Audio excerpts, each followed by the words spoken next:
Gideon, you are a long-term observer of Brussels politics. Your latest column, you say that the EU is doomed. Why?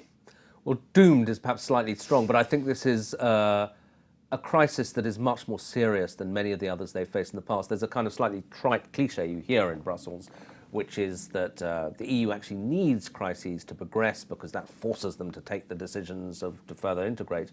I think this is very different because there's a kind of triple play of crises. There's the refugee problem, there's the euro issue, which hasn't gone away, and then there's the looming prospect of Britain's vote on a referendum on the EU and the possibility the Brits will actually leave the EU.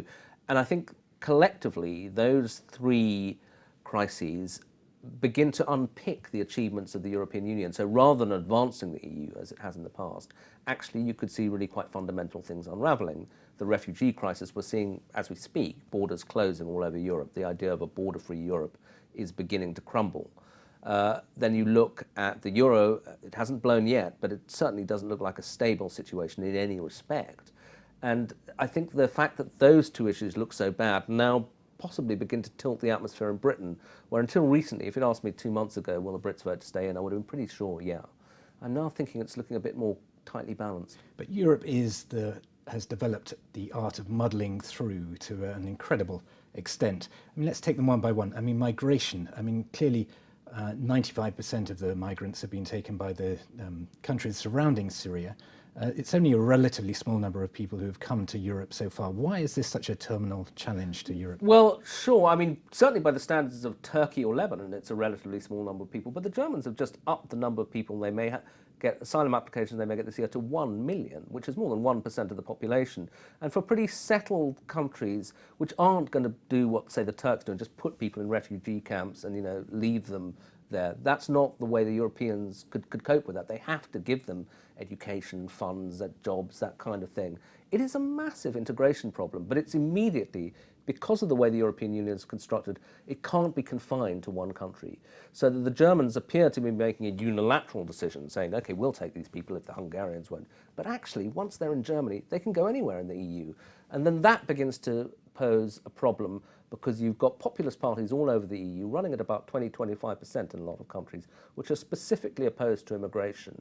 National governments are finding it very hard to agree to this. And I think it could very easily snowball, given that this refugee problem is not going to go away. There are 4 million displaced Syrians and more, perhaps, coming from Yemen, Afghanistan, Eritrea.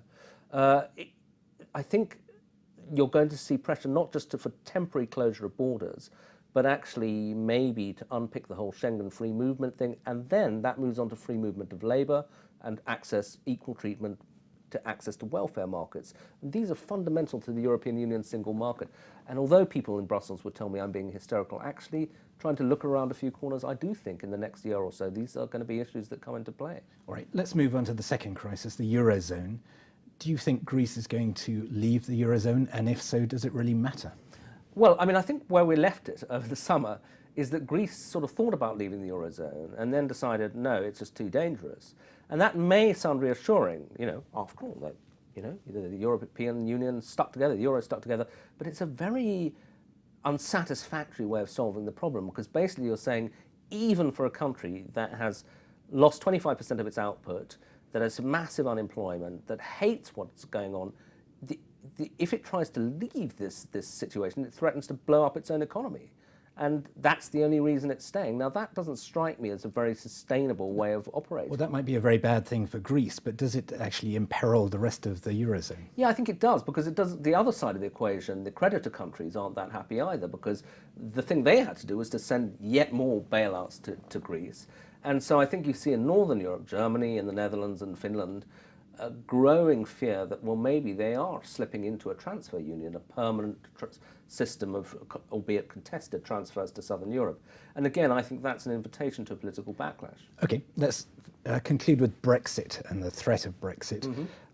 Why do you think that this could well happen, given that Cameron appears to have been doing a reasonable job of trying to renegotiate some of the terms of British membership, and to all ostensible signs, he's going to come back and campaign quite forcefully for Britain to remain in the EU?